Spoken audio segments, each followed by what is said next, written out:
Bienvenidos amigos, bienvenidos al programa de radio Energías y Misterios en Radio Despí, vuestro programa de ciencia oculta o misterios o como queráis llamarle, que hacemos cada viernes en esta radio de aquí de San Joan Despí, en el 107.2 de la FM. Hoy vamos a hablar de un tema que seguramente muchos desconocíais y algunos otros ya habéis escuchado y habéis visto. Hablamos de los cuadros antiguos o pinturas al óleo en el cual aparecen seres de otro mundo, concretamente platillos volantes. Es curioso, porque incluso en cuadros que hablan del Génesis y de la Biblia, aparecen estos objetos volantes desconocidos. Juan Carlos, ¿cómo estamos? Vaya temazo el de hoy, ¿eh? Bueno, bastante interesante porque no es cualquier cosa, o sea, no es decir, no, es que aparece algo extraño en una pintura, ¿no? Estamos hablando de prácticamente 2000 años de distintos autores, pintores, que han reflejado algo que supuestamente o posiblemente, aunque no entendieran, lo plasmaron, ¿vale? Y entonces, pues, resulta bastante interesante porque en algunas ocasiones incluso parecen que dice, bueno, este señor que vio y los Starlink no existían. Si no existían, por ejemplo, las escuadrillas de aviones, hay ciertos cuadros en los que se ven incluso escuadrillas completas de objetos lenticulares que claro, dices, aquí algo ha pasado, ¿no? Y para ello, por ejemplo, pues yo empezaría, porque lo tengo por aquí, un cuadro del 1428, alrededor de 1432, de un autor italiano Masolino, que se llama El Milagro de la Nieve, ¿vale? Que no es cualquier cosa, el Milagro de la Nieve, pues en el Milagro de la Nieve nos encontramos con una figura, bueno, en la que se ve, bueno, en el cuadro, por ejemplo, sale el Papa, o sea, un Papa, en la parte de abajo del cuadro, con una azada, con un azadillo, ¿no? Que está, moviendo la tierra, ¿no? Entonces, en este caso, por ejemplo, pues, aunque no lo parezca, por ejemplo, en la parte superior está representado Jesús y la Virgen María, ¿vale? Que aparecen como medio sentados o sentados en una especie de esfera, como un mirador, ¿no? Bueno, hay una serie de nubes y tal, pero claro, dices, nubes. O este señor dibujaba muy bien, pero no sabía dibujar nubes, o algo, por ejemplo, pues se nos escapa más que nada porque resulta que uno observa el cuadro y justo debajo de lo que sería la nube celestial en la que están ellos en una esfera, pues te encuentras con que hay una serie de lo que se supone que son nubes, pero que son todas lenticulares. Y si por ejemplo, uno observa el cuadro, observará que en ciertas secciones incluso están alineados como si fueran una escuadrilla aérea, ¿no? Bueno, en este caso, por ejemplo, el caso, pues eso, o sea, la representación en realidad era como que el Papa, digamos, estaba arando, digamos, o aplanando un terreno, y Jesús y María en realidad pues estarían desde los cielos, desde esa nube, observando y mirando, por ejemplo, pues que la obra bien hecha del Papa, ¿no? Bueno, esto es interesante. Hoy en día, a lo mejor, con el Photoshop, pues, por ejemplo, pondríamos al desaparecido Papa Francisco, Juan Pablo II, lo podríamos poner, por ejemplo, pues, repartiendo folletos, y, por ejemplo, podemos poner arriba una imagen en la cual, pues, por ejemplo, también Jesús y María, o algo parecido, que estuvieran, por ejemplo, así con unas caras mirando, oh, qué bien lo ha hecho, qué bien lo hace, ¿no? Bueno, hoy en día sería mucho más fácil, pero es que hoy en día, en cierta manera, tendría otro sentido. Bueno, porque hoy en día, pues aunque sí, siga la polémica de quién cree, no cree, por ejemplo, en lo que son los ovnis, pero el que más y el que menos prácticamente en el mundo tiene conocimiento de que algún tipo de fenómeno aéreo se está produciendo. Con lo cual... Lo que te iba a comentar yo ahora. que, claro, estamos hablando de una época, en el siglo XIV, por ejemplo, este cuadro del Sí. siglo XIV, en 1480 y pico, me parece que es, como has dicho, estamos hablando de una época que no existían ni siquiera los aviones, que el hombre No. todavía no había empezado a volar. Entonces, claro, mucho menos se podía creer que hubiera algún aparato que pudiera volar. No había esa imaginación, porque claro, ahora es mucho más fácil porque vemos pues drones, vemos aviones, avionetas, vemos incluso juguetes que vuelan y nos podemos confundir, pero es que en aquella época es que no había ni siquiera un frisbee, no existía ni siquiera un frisbee, que es un objeto volador, aunque sea manual, pero no existía Sí. nada que pudiera indicar que algo se pudiera aguantar en el aire. Era imposible. Entonces, esos cuadros están dibujando elementos mecánicos y metálicos suspendidos en el aire con incluso sus pilotos, en este caso la Virgen María y San José. Entonces, es muy curioso, ¿eh? Es muy curioso. No, es Jesús. Es Jesús Jesús, y Jesús, Jesús y la madre. O sea, Jesús sí, la está madre, ahí. María, sí, Sí, perdón. Jesús y María, ¿no? Bueno, es interesante, ¿no? Dices, es lo que tú dices. O sea, a ver, en aquel entonces lo único que los volaba reconocible eran los pájaros.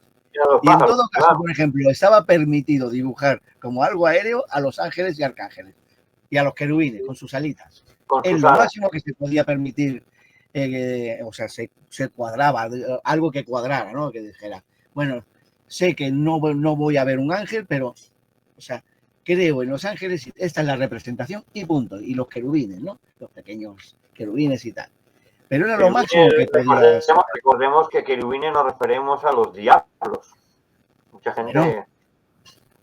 Bueno, algunos dicen diablos y otros, por ejemplo, como espíritus un poco traviesos, ¿no? Y por eso se dice la famosa historia de, ay, los querubines, ¿no?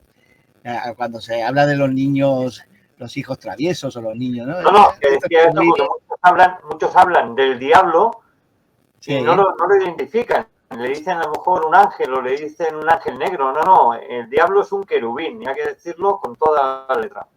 Con todas, sí, a ver. Y está recogido incluso en las clavículas de Salomón, podemos encontrar incluso un montón de una mezcla, porque en realidad es una mezcla tanto de ángeles como demonios. Sí, correcto. Y las clavículas de Salomón se consideran tan válidos unos como otros en relación al trabajo que se tenga que hacer. Correcto. Que se tenga que hacer. Y en aquel entonces no decían que uno malo y otro bueno. O sea, no había tanta diferenciación como se ha generado, bueno, desde el nacimiento del cristianismo, digamos, como tal, como catolicismo, y esa creencia en Europa, ¿no? El bueno, malo, blanco, negro, o sea, esos límites extremos, ¿no? Bueno, es lo que había. El caso es que, bueno, pues este cuadro está bien, pero vamos a pasar a otro. Y también que invito a que se pueda observar, que es la crucifixión de Cristo. Y esto es muy interesante porque está del monasterio Visoki, esto de Visoki de Cani, que está en Kosovo. Es una obra que, bueno, durante siglos en realidad ha pasado muy desapercibida. La gente, bueno, pues... Descríbela para quien pueda buscarla. Bueno, y pueda...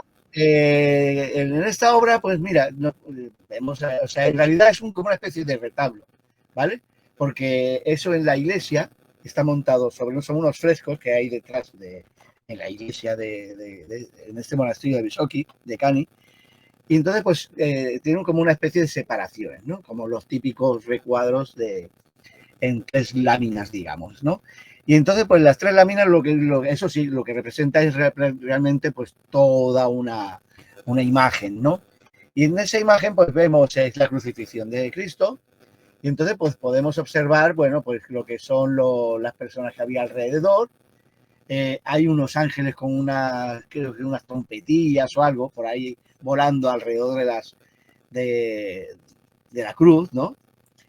Están algunos santos, está interesante porque, por ejemplo, ponen a los santos con su aro, digamos, en la cabeza, para que digas, toma, este es santo, y este que hay al lado no tiene aro, no es santo, ¿no? Y entonces, pues entonces resulta que hasta ahí bien, ves el cuadro y dices, bueno, vale, perfecto. Pero te encuentras en dos de los elementos, en las esquinas, totalmente opuestas, como una especie de dos estrellas fugaces. Uno podría pensar que son estrellas fugaces al principio, pero claro, resulta que luego se investigó, bueno, se observa, o sea, a simple vista dijeron, pero es que dentro hay algo. Y entonces resulta que se hizo unas ampliaciones y unos estudios de lo que eran las figuras y resulta que aparecen como en realidad como si fueran esferas, que es interesante porque una de ellas incluso es como si tuviera un anagrama, un escudo, ¿vale? Que es como si fuera de una organización, o sea, un país, ¿no? O sea, como las banderas hoy en día, o las estrellas de 5 puntas de los americanos, o los soviéticos en su época, roja y tal. Y entonces resulta que en estas esferas se ven personas, o sea, hay una persona que está adentro y está como en unas posiciones que es interesante porque es como si estuvieran tripulando. Claro, pero dices, bueno, a ver, pero estos señores con este tipo de detalle, ¿qué hacen en un cuadro de la crucifixión? ¿Qué representan? ¿No? Porque claro, siempre nos hemos encontrado con que la representación del arte, bueno, me parece perfecto, pero que nos diga alguien que en el arte qué significan esos detalles, o sea, esas dos estrellas que están sobrevolando, digamos, además las dos en la misma dirección, de izquierda a derecha, ¿vale? Y que están volando, o sea, como observando lo que está ocurriendo abajo, porque están a una altura. Y entonces resulta que bueno, pues ha sido bastante interesante porque, ya digo, yo lo recomiendo porque los mismos críticos de arte, pues claro, no saben exactamente por dónde van los tiros, ¿no? Te empiezan a decir, no, que esto en realidad, pues esto representa unas divinidades que son como si fueran los santos, que si Elías, que si Jeremías, que no sé qué, o no. Quieren meterle como a estos santos hebreos, ¿no? Como representación de ese momento, ¿no? Dices, bueno, a ver, ¿tú crees que uno es Elías y otro es Jeremías, ¿no? Por poner un ejemplo. Me parece perfecto, pero a mí personalmente no me representa esto para nada lo que tú dices. Porque claramente, o sea, este señor tuvo mucho cuidado, el pintor, en buscar el detalle del interior de la esfera, de la formación de esas esferas, ¿no? Es como si a veces hoy en día hacemos el corte en las láminas, ¿no? Esta lámina con un corte para ver un corte transversal, ¿no? Y te encuentras, pues, como si esto fuera un trocito de corte transversal en el que se ve, por ejemplo, que claramente están sentados, que hay un destello, o sea, que hay como una especie de formas de cuernos, digamos, en la parte trasera, como si fueran alas, cohetes o lo que fuera, o lo que sea. En un momento buscan la representación del desplazamiento, ¿no? Y entonces, pues, esto es lo más interesante, digamos, del cuadro.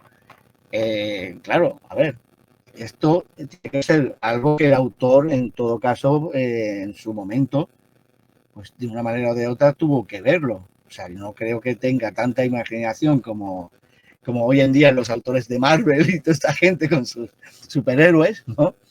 Como para dibujar ya estamos hablando de unos cuantos centenares de años para que lo haga de esta manera tan definida.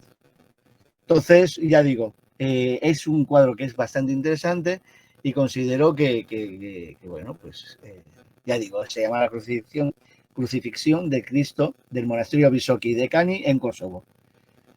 Bueno, ha habido bastante controversia porque recordemos la guerra de Kosovo, la historia de los cristianos, digamos, con las facciones musulmanas y tal, y en bombardeos y tal, pues hubo muchos lugares, por ejemplo, como monasterios y demás, que mucha obra de Kosovo se perdió, se destruyó en la guerra.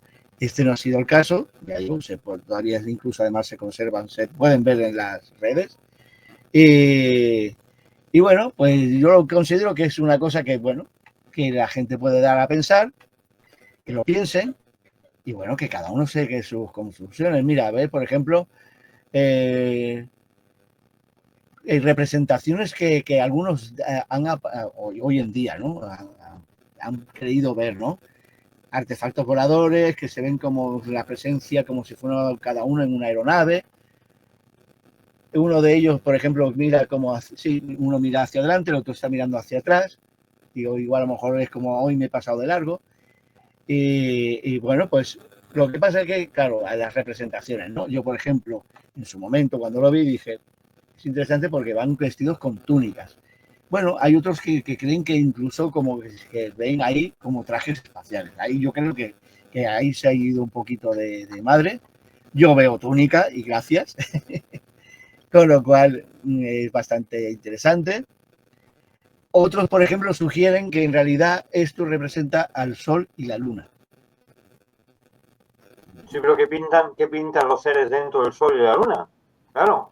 Claro, a ver, o sea, define bastante bien porque pues que están muy definidos en el interior. Solo faltaba ya que hubieran puesto un panel ahí, un tablero de mando. Un ordenador, vamos, Solo faltaba eso, o sea, porque tiene una definición bastante interesante.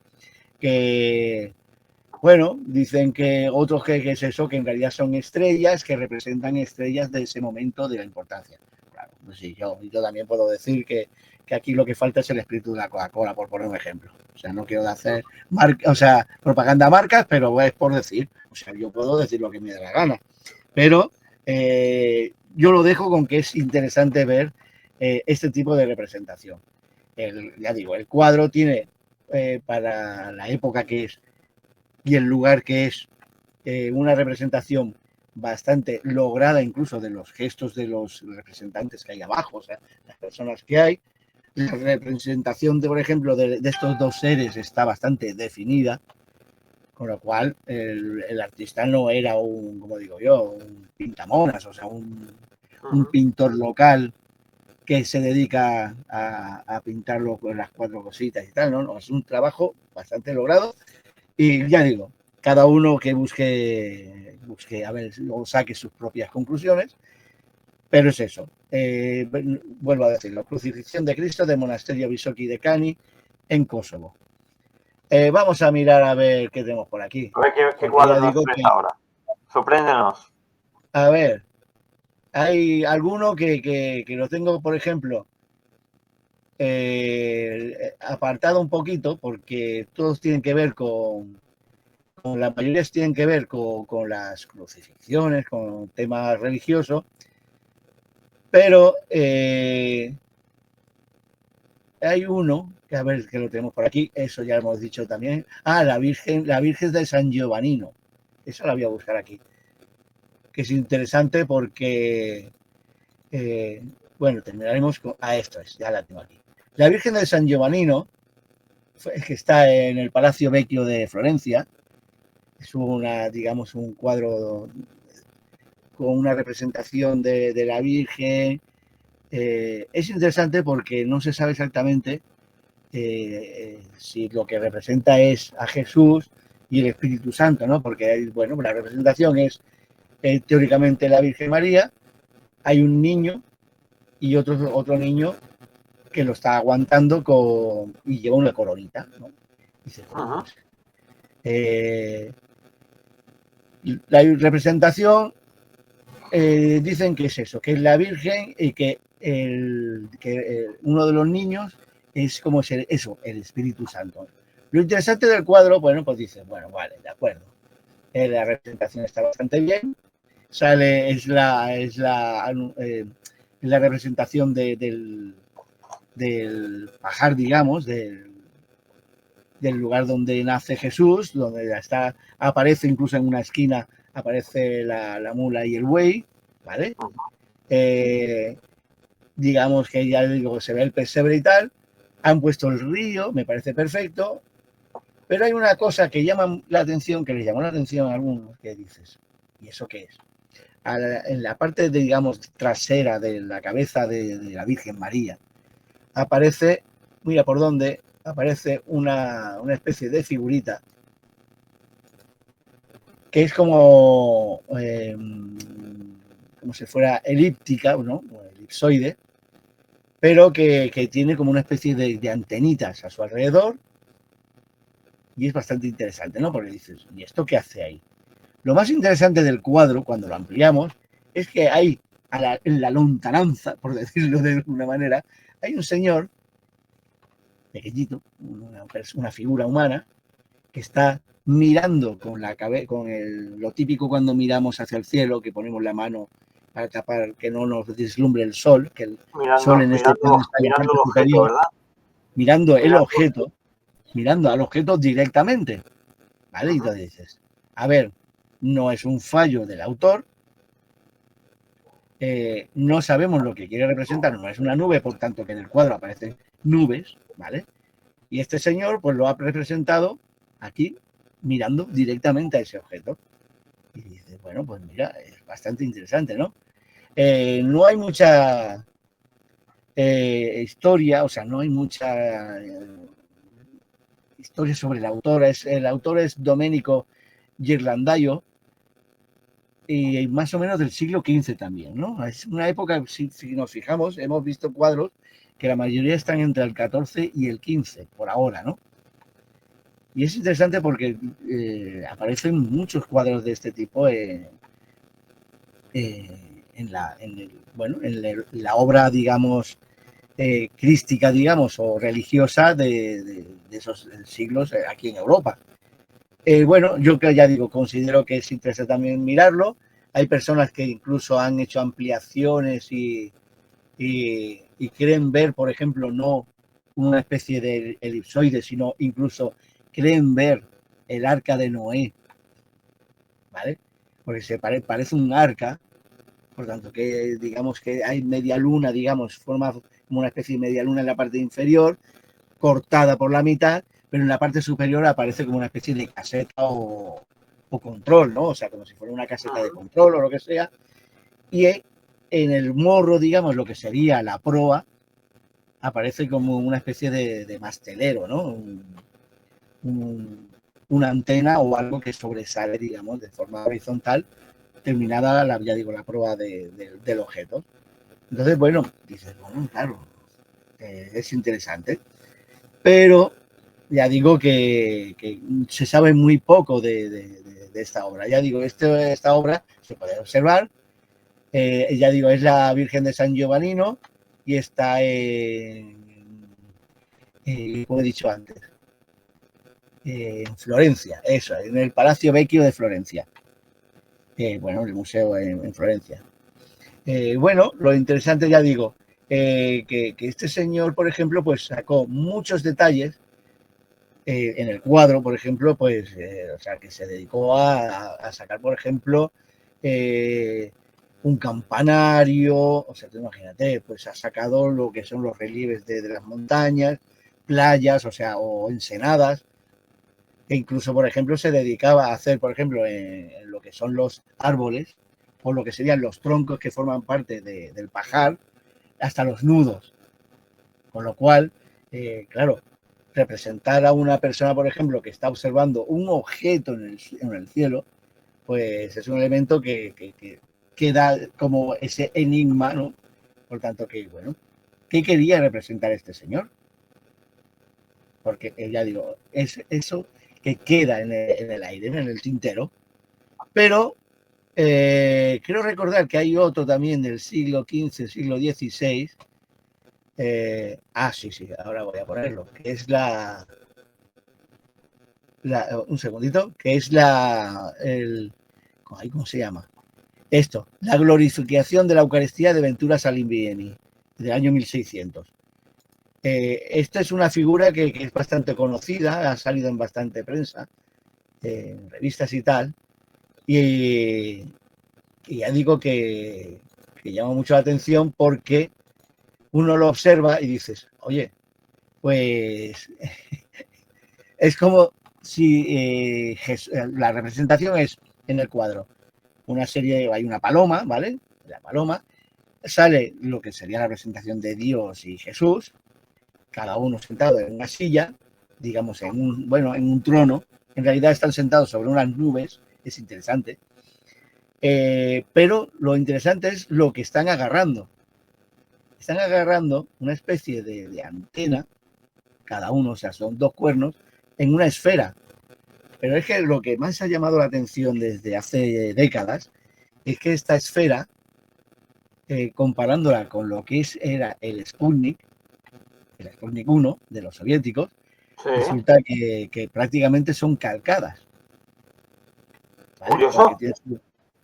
Es curiosísimo, ¿no? Y dices, bueno, pero 1600, y a ver, habría que ver entonces exactamente estos señores qué narices representaban aquí, ¿no? Porque, claro, el cuadro en sí, o sea, el cuadro en sí completo, pues representa, otra vez volvemos a tener al Papa abajo, y está, o sea, la representación es precisamente en como una especie de reunión de cardenales, o sea, es como si fuera un concilio, ¿no? Lo que estamos viviendo estos días, sí. Esto sería un cónclave, lo de hoy en día. Esto es un concilio, esto es una reunión al máximo nivel entre el Papa y los cardenales, o sea, la curia cardenalicia, ¿no? Porque es una representación importante. Y entonces resulta que, claro, la representación de la parte de mitad hacia arriba es lo sagrado, ¿vale? Es la representación de Jesús, ya digo, en la esfera en cuestión. La paloma, que aparece entre la esfera, o sea, entre ellos, digamos, entre Jesús y Dios, la representación de Dios.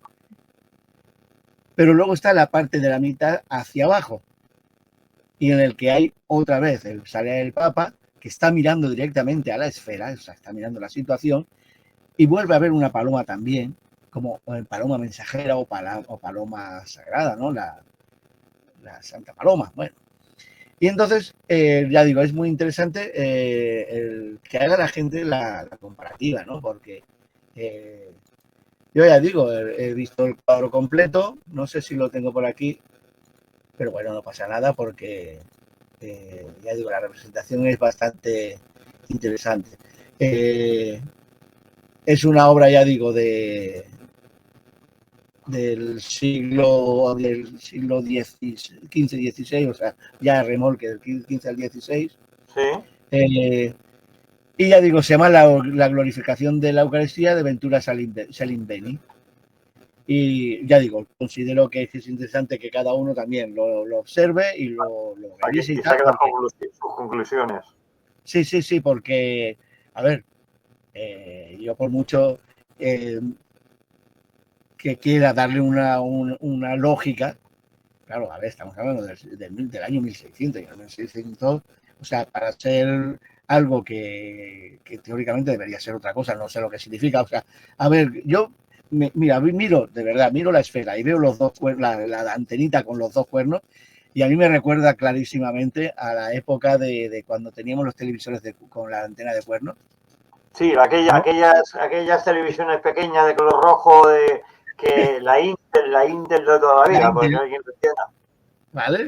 Pues acuérdate bueno, o por ejemplo la Vanguard, por ejemplo, más atrás, que la famosa antenita que vendían, que era como una base redonda con 2 cuernos y que se podía mover en dirección, ahora para aquí, ahora para acá, ¿no? Que sale con nieve, que sale menos nieve, ¿no? Era una pasada, o sea, te tiraban más rato poniéndola bien la imagen que luego viendo lo que querías ver. Era más entretenido. Pues aquí las 2 figuras principales, digamos, Jesús y Dios, cada uno está agarrando la antena, ¿no? Y claro, yo miré y dije, eso es porque en realidad lo que están haciendo es sintonizando la esfera, que sería el comunicador con la imagen del Papa, ¿vale? La paloma, porque hay una paloma arriba y porque el Papa tiene una paloma en la cabeza, ¿vale? Que sería entonces el Espíritu Santo sería la ruta de comunicación. Me parece perfecto. Esa es una comunicación bastante interesante en una obra de esa época. Pero lo que me resulta interesante es ¿por qué una esfera? O sea, ¿por qué una esfera con unas características tan concretas y tan definidas? Cuando sabemos perfectamente que primeramente no había televisores, con lo cual no habían esas antenas, no son necesarias. ¿Qué información tenía este autor para hacerlo el cuadro de esta manera? eso es lo que es muy curioso porque, claro, es lo que digo, estamos hablando de una época que la imaginación de objetos voladores era impensable. Lo que es el tema ovni, tema extraterrestre, tema otros mundos, estaba como un poco penado, porque lo único que conocíamos era la existencia de la Luna, como mucho, e incluso se creía que la Tierra era totalmente plana, que hoy todavía hay terraplánicos de estos, locos de Oriente, que digo yo, que dicen que la Tierra es plana, ¿no? Cuando evidentemente se sabe que la Tierra es totalmente redonda, ¿no? Y todos los planetas y astros y todo lo que tenemos arriba de forma esférica, ¿no?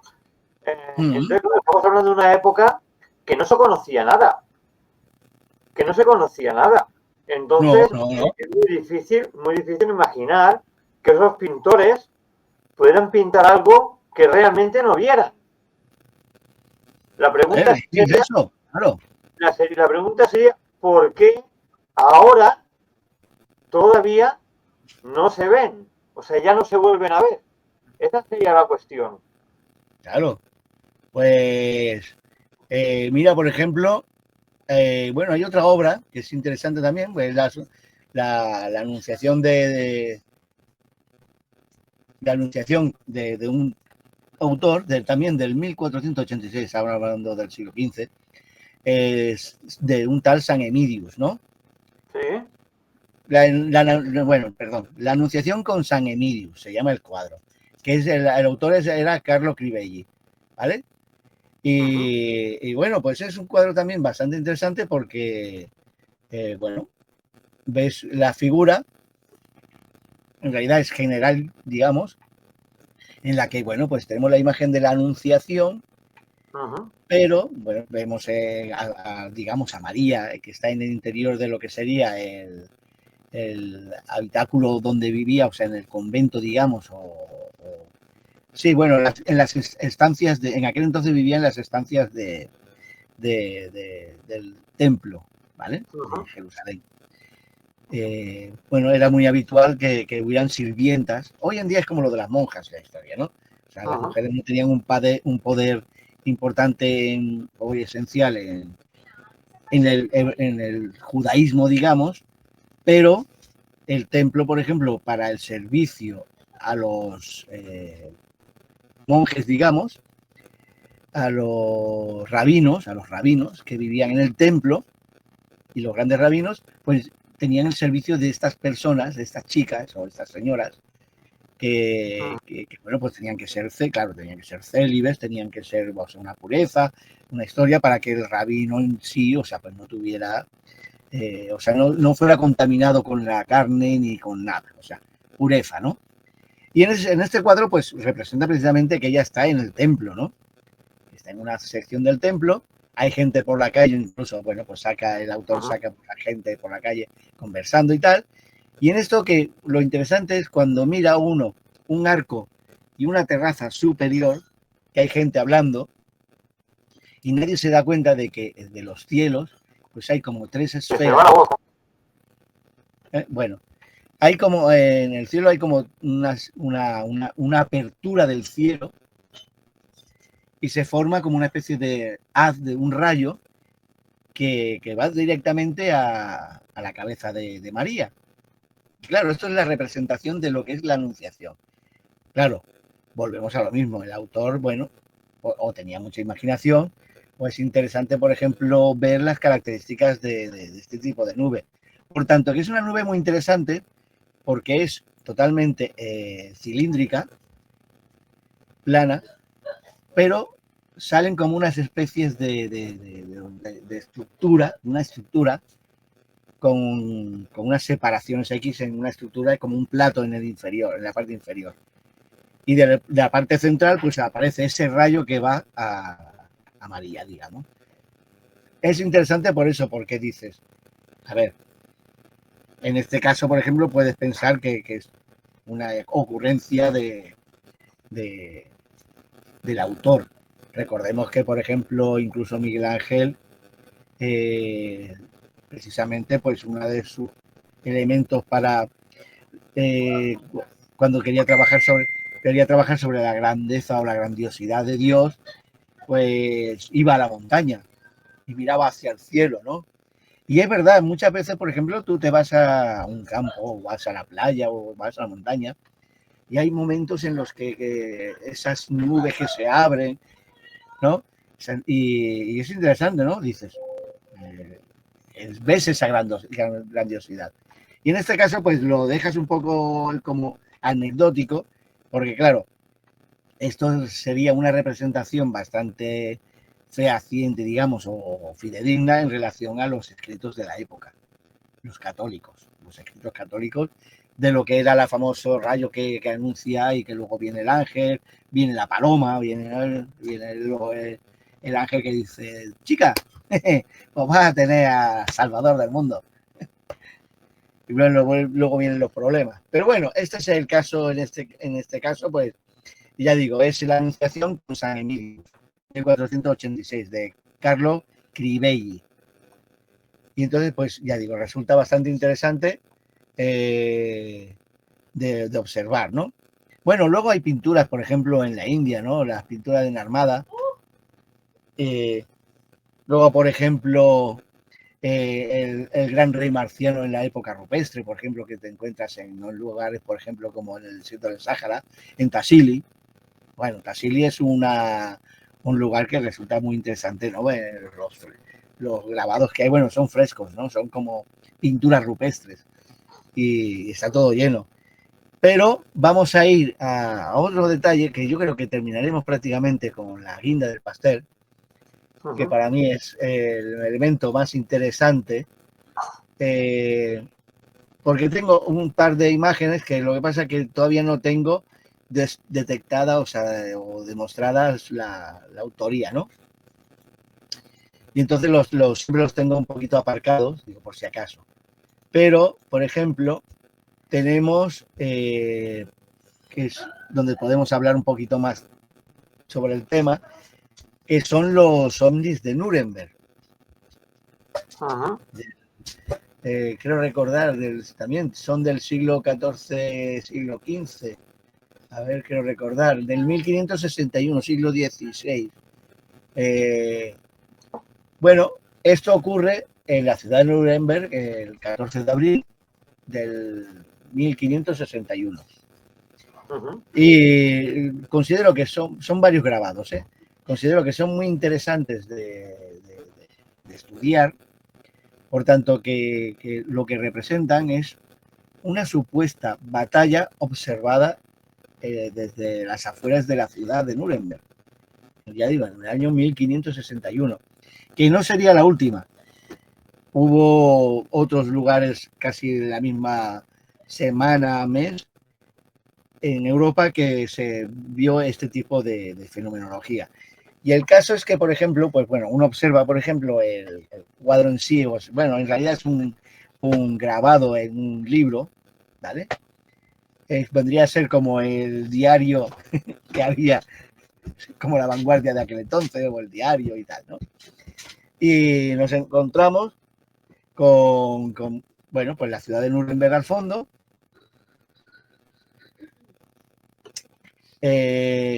una serie de objetos, una especie incluso que parece el sol, y entonces pues hay unas especies de figuras, por ejemplo, unas en forma de lanza, otras, por ejemplo, que son cilíndricas con esferas dentro, cruces, o sea, cuadradas, o sea, como la época católica, lo de los, en la época medieval, los cruzados y demás. Sí. Y la representación en realidad son de que todo esto está luchando, pero es que es interesante porque en cierto momento ves alguna de las figuras, sobre todo las alargadas, que hay dos figuras que están rotas por la mitad. O sea, como que han recibido un impacto. Y si uno mira al fondo, a la derecha abajo, al campo, digamos, a las afueras de Nuremberg, incluso hay una zona en la que hay unas esferas que se han estrellado, porque echan humo y tal, se han estrellado. Y entonces, pues, bueno, fue interesante porque se ha estudiado la posibilidad hoy en día con las capacidades que hay del Google Maps, del mapeo espacial, de estudiar a ver dónde se puede ubicar, se podría ubicar esto, si ocurrió realmente. Lo que se quiere estudiar es exactamente qué es lo que cayó, porque, bueno, está recogido como que algo cayó, pero claro, algunos explican bueno, que sería una especie de lluvia de estrellas, un meteorito que a lo mejor que al explosionar no se desintegró del todo y cayeron trozos, que lo que pasó que representan al cielo todo lleno de esferas y todo esto, porque vendría a ser una representación de ese caos de objetos cayendo. Pero claro, hay otros autores que dicen, bueno, sí, si algo cae en una dirección, ¿vale? O sea, si un meteorito cae del cielo, sí, vale, será en diagonal, pero será de un punto A al punto B en forma diagonal, o sea, en una sola dirección. O sea, diagonal y forma parabólica, en forma de paraguas, así. De paraguas, pero solo en una dirección. En una dirección, sí, claro. Claro, en cambio, por ejemplo, en estos grabados, pues te encuentras de que tanto esferas como cilindros y demás, cada uno tiene unas posiciones totalmente diferentes. ¿Vale? Y entonces, pues resulta que o eso, o por ejemplo, hay la imagen de lo que vendría a ser ese extraño sol que hay en el centro, como una explosión, ¿no? Pero claro, dicen, bueno, vale, hay una explosión, pero ¿qué representan todos estos cilindros con unas esferas dentro?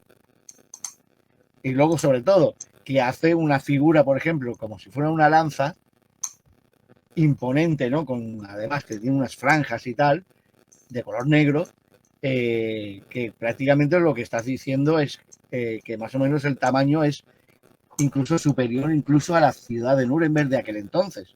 ¿Vale? Que Nuremberg no, como ciudad medieval no es que tuviera a lo mejor miles de... no, bueno, a lo mejor tendría, a lo mejor que serían 1000 y pico, 2000, 3000 habitantes, como una ciudad de aquel entonces. Lo que eran de las ciudades. Claro, representa esto como un objeto que lo que representaría es o está más cerca del observador de la ciudad de Nuremberg o está encima de la ciudad de Nuremberg, con lo cual, si está encima, representa un tamaño claro, o sea, brutal. O sea, yo creo que esto no lo hemos visto en, digamos, en gravitación propia y no creo que lo veamos. Sí, lo habremos visto en películas. Esos inmensos ovnis que vienen, ¿no? Esas naves. Me recuerda mucho este cuadro, yo lo conozco, sí. O esta serie de cuadros, sí, me recuerda mucho a la película La Guerra de la Galaxia. Son muy parecidos. Sí. A ver, lo que según lo que es la traducción de lo que es el manuscrito que hay debajo, en realidad lo que, o sea, claramente lo que están representando es lo que vieron los ciudadanos de tanto de Nuremberg como de sus alrededores, y lo consideran como eso, como que era una batalla o de ángeles o de algo. O sea, ellos mismos no sabían, ellos lo único que hacen es representar lo que pudieron de lo que ellos veían, ¿no? Y claro, es que es interesante porque, por ejemplo, lo que son los que son los alargados, digamos,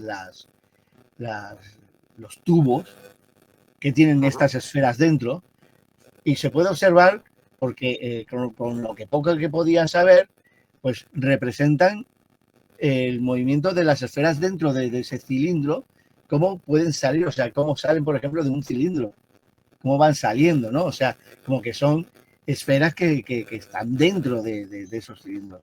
O sea, hoy en día hablaríamos de eso como nodrizas y naves que están saliendo de esas nodrizas, ¿vale? Pero es que en todo esto, por ejemplo, pues hay varias figuras, por ejemplo, que unas son, por ejemplo, esferas con unas cruces solitarias, otras naves o otros objetos que son también cilíndricos, que ya no tienen esferas, o sea, que están en una posición como que ya todo lo que tenían en su interior ha salido al exterior. Y luego, por ejemplo, la interesante es esa nave central o ese sol central, porque lo representan. Cuando representaban en aquel entonces, como se suele decir, el sol refulgente, vemos que, por ejemplo, este sol refulgente está como en el centro de una estructura que es como una especie de paraguas doble, ¿no?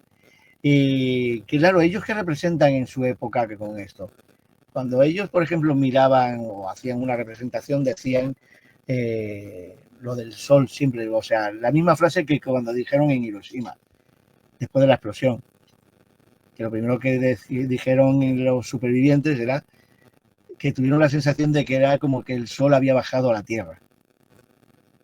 Eso también ocurrió. Una explosión nuclear. En el Mahabharata, por ejemplo, la destrucción de Mohenjo-Daro, también está recogida la misma frase. El sol bajó a la Tierra, ¿no? Y aquí, por ejemplo, pues habitualmente pues, se tomó como referencia ese tipo de frases cuando querían representar algo que era refulgente y que era muy, muy potente, ¿no? Como un sol, ¿no? Como el sol, ¿no? Hay algunas culturas antiguas que reflejan esa frase, sí, y hablan de un gran hongo de humo, sí, como si fuera una bomba atómica, y la bomba atómica de Hiroshima, o sea, lo describen perfectamente. No es así. Lo describen perfectamente de esta manera.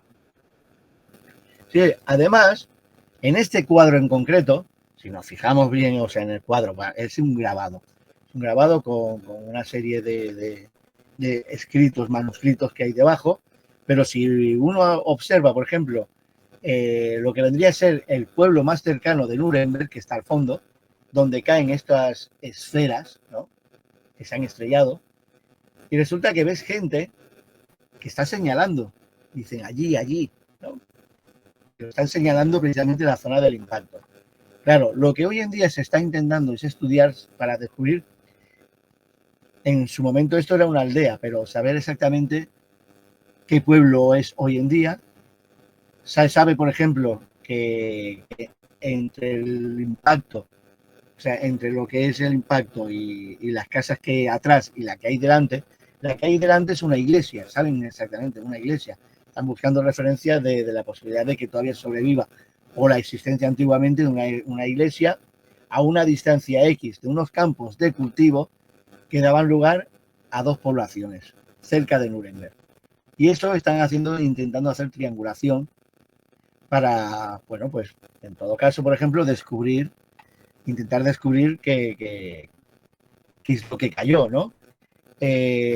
Bueno, se sabe perfectamente, por ejemplo, que entre todo este triángulo de pueblos, o sea, o de iglesia con dos pueblos, los objetos caen en una zona que se cree que es como una especie de pantano o lago, ¿vale? Porque caen en una zona azul y sale mucho vapor, como si fueran vapor o humo, pero del mismo color que el lago. Con lo cual ellos querían representar que más que humo podía ser la representación de vapor, o sea, de impacto, algo muy caliente o algo que ha impactado en el agua, y entonces por el enfriamiento pues se ha generado ese efecto, ¿no? Lo más interesante, por ejemplo, es que los dos objetos que se ven en el grabado, que echan ese humo, son parte de los cilindros rotos que hay en el cielo. En el cielo, por ejemplo, se ven dos cilindros rotos, y en la parte inferior, en ese lago, se ven esos dos trozos que faltan, que están en el lago, y se ve como una especie de chimenea del que se está saliendo el vapor, ese humo, ¿no? O sea que la representación dentro de lo que cabe, para el siglo que es, está muy, muy conseguida. Realmente, bueno, pues tenemos que pensar que, a ver, en Nuremberg y en alrededores, en Europa, esto pasó y se repitió. Y lástima, porque sé que yo tenía la imagen del otro grabado, pero, sí, por cierto, claro, lo tenía. Hay otro, que es el otro grabado, que es en Basilea, ¿vale? Y en Basilea, por ejemplo, también hay otro grabado en el cual, por ejemplo, en este caso, por ejemplo, son ciudadanos que están en la plaza que viene a ser la plaza de la iglesia, y en el cielo pues vuelve a haber un sol refulgente, pero en este caso no hay una estructura, sino que hay como una especie de sol potente, y hay como una pelea entre, aquí esto es más sencillo, porque son esferas blancas y esferas negras. Como si fueran demonios, ¿no? Demonio bueno, demonio malo, ángeles buenos, Claro, ángeles dices, malos, bueno, ángeles malos. sí, pero resulta que el cuadro, en relación al grabado de Nuremberg, se llevan alrededor de un mes y medio, o sea, solamente fue de la misma época. Estamos Con lo cual, coincidiendo en época y tiempo, una cosa importante. claro, entonces dices, bueno, aquí en Europa, en ese año, en 1461, pasó algo interesante, importante, ¿no? Siglo XV. Y entonces, pues, bueno, lo que resulta interesante es decir, bueno, que realmente qué ocurrió, ¿no? Porque es lo que en las esferas negras, por ejemplo, en este caso, en las esferas negras son esferas negras y no hay ningún mínimo detalle, ¿no? Esferas negras. Ahí no lo tuvo muy fácil. Pero en cambio, en las esferas que son blancas o amarillentas, el autor relieve, le da relieve, lo marca desde el borde, los marca con unos semicírculos, ¿no? Marcando como para darle esa clara sensación de esférico. En aquel entonces no había otro, claro, eso es lo más 3D, eso es lo más 3D que se podía hacer en la época. Dándole volumen a la pintura, sí. Y entonces, pues es interesante. Y el sol, volvemos al sol en el plano central, bueno, como algo refulgente, ¿no? Como algo que observa. O sea, realmente uno observa, mira lo que está mirando ese sol, porque tiene una cara, y está mirando a lo que tiene a su alrededor, no está mirando a los ciudadanos de abajo. De los ciudadanos pasados 7 pueblos. Pero en cambio, por ejemplo, vemos a los ciudadanos cómo están mirando hacia el cielo y están como discutiendo. O sea, es algo que también tiene que ver con el caso anterior, el de Nuremberg, en el que hay ciudadanos que están señalando, están diciendo, no, que mira, está ahí, ha pasado esto aquí. Y entonces, pues, tanto aquí en Basilea, por ejemplo, como no hay, al igual que Basilea, hay otras ciudades, no hay una referencia de caída de objetos, pues la cosa ha quedado un poquito más en el aire. Pero en el caso de Nuremberg volvemos a lo mismo. Volvemos a que están estudiando el tema de hacer por cartografía, por medio de la cartografía, intentar descubrir qué desplazamientos ha habido y qué había por aquella época en esas posiciones, ¿no?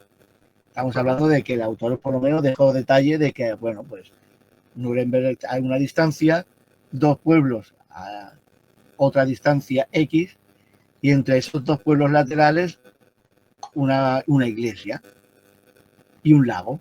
Entonces dices, vale, o sea, estamos hablando de bastantes elementos a tener en cuenta a la hora de poder hacer en la referencia, ¿no? O sea, como tomar la referencia de lo que es el terreno hoy en día. Posiblemente ha desaparecido todo eso. Estamos hablando de que es una zona de que, bueno, ahí ha habido guerra de todos los lados.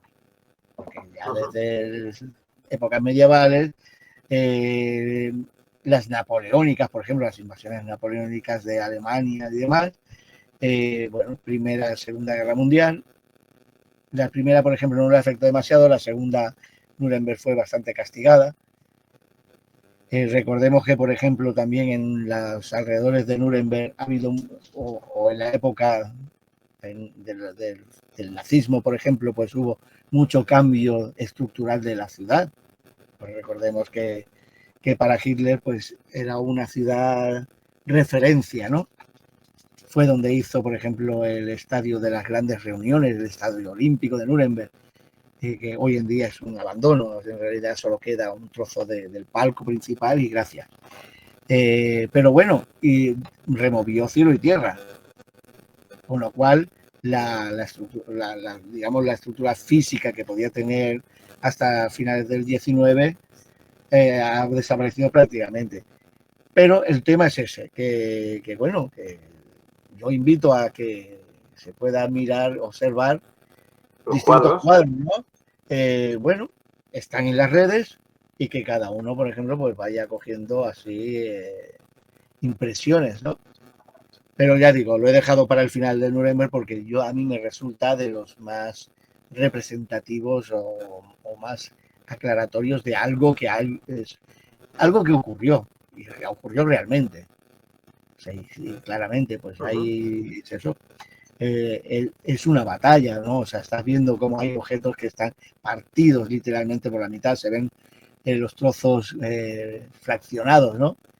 Es el juego de distintos de tipos de esferas, ¿no? Porque el tipo de esfera, esas famosas cruces, los cilíndricos, por ejemplo, no son del mismo cilíndrico de un tipo que de otro, porque unos parecen como si fuera de madera, en cambio otros son cilindros que parecen con su digamos, zonas redondeadas de entrada y salida, y resulta bastante interesante, ya digo, el estudiarlo. No, pero Por lo demás, hay otro, pero no sé exactamente de quién es, en el que lo interesante, lo tengo aquí porque lo estoy estudiando, lo interesante es que es un cuadro también del siglo XV, y digo interesante porque es que hay una estrella en el cuadro, eso también es un cuadro representativo, digamos, de una crucifixión, pero una estrella que se ve en el cielo resulta interesante porque la estrella brilla por delante de una nube que está por detrás. Y dices, a ver, un momentito, a ver. Si me pones, a ver, si cualquiera que sepa algo un poco de pintura y de naturaleza sabe que una estrella, al momento en que la nube va a estar siempre por delante. Lo más interesante, aparte de todo este detalle, es que la forma de esta estrella en concreto, sus rayitos, digamos, es el mismo escudo del cuadro que hemos hablado prácticamente al principio, de la crucifixión que está en el monasterio de Visoki de Chani, ¿vale? Y estamos hablando precisamente de la figurita que está a la derecha, que tiene un escudo, una especie de escudo, en lo que sería la nave, ¿no? Detrás del conductor o del piloto, y vemos que tiene una representación como de un escudo, que representa como una especie de estrella, con unos 4 rayos más importantes y otros 4 más pequeñitos a su alrededor, ¿no? Pues en este otro cuadro, que ya digo, estoy ahora en la investigación de saber exactamente su naturaleza, este escudo se vuelve a repetir. Pero también lo más interesante es que debajo de ese escudo, en este cuadro, ya digo, tengo que mirarlo porque sé que está también en Florencia, pero no sé exactamente qué representación tiene y por qué, siendo en Florencia, está en Florencia, tan apartado de Kosovo, representa ciertos elementos que son afines, ¿no? Aparte del escudito en cuestión, pues hay como una especie de figuritas debajo, flotando, que yo no diría humanoides, pero parecen como si fueran a mí me parecieron como medusas voladoras, dices. Bueno, pues mira, esta gente veía medusas voladoras, pues vale. Y ya digo, no lo he hablado en profundidad porque es un cuadro que todavía estoy con el tema de saber exactamente cuál es la naturaleza, y un par de cuadros más que también, o sea, todos en realidad, lo más llamativo es que todos son cuadros del siglo, o sea, que vamos a remolcar entre el siglo XV y finales del XVI. Estamos hablando de 100 años, más o menos. Pero, bueno, algo ocurrió en Europa. O eso, o el tipo de escuelas de arte pictórico tomaron o crearon una serie de referencias para que fueran comunes en todos los países. O eso, que sería una parte lógica, de decir, maestro, ¿cuál va a ser la tónica para pintar una estrella? Pues va a ser esta con esta figura, ¿vale? O eso, o realmente estamos ante unos autores que en cierta manera, pues, o fueron testigos o alguien les explicó muy bien lo que habían visto. y que realmente pues podemos ver que no era de la Tierra. Y con esto me parece que ya... que acabamos. Para acabar, Juan Carlos, porque llegamos a la hora, hay que recordar que el arte, no solamente del siglo XIV-XV en el que se ven estos ovnis o estas apariciones, recordamos que, por ejemplo, en diferentes cuevas del Paleolítico había aquellas figuras de los orantes rezando al cielo y dando la bienvenida a seres de otros mundos. O sea, no es algo nuevo, no es algo que sea en el renacentismo, sino que también en la arqueología se ha demostrado que estos seres saludaban a alguien que venía de los cielos y en diferentes partes del mundo. Tenemos que dejarlo aquí y ha sido interesante porque hemos mezclado el arte con ovnis, pero realmente arte que se ha demostrado que existe. Y nada, gracias por deleitarnos con este arte sobre las estrellas. Y a todos ustedes esperamos la semana que viene aquí, en Energías y Misterios, en Radio de Despí. Nos vemos la semana que viene aquí, en el 107.2 de la FM. Hasta luego, amigos. Si te ha gustado este contenido, búscanos en todas las redes sociales por nuestro nombre. Y si realmente quieres ver el contenido al completo, puedes buscarnos en la plataforma de YouTube por Curiositats TV. No olvides suscribirte y darle a la campanita. Es totalmente gratis y podrás disfrutar de todos nuestros programas. Hasta luego.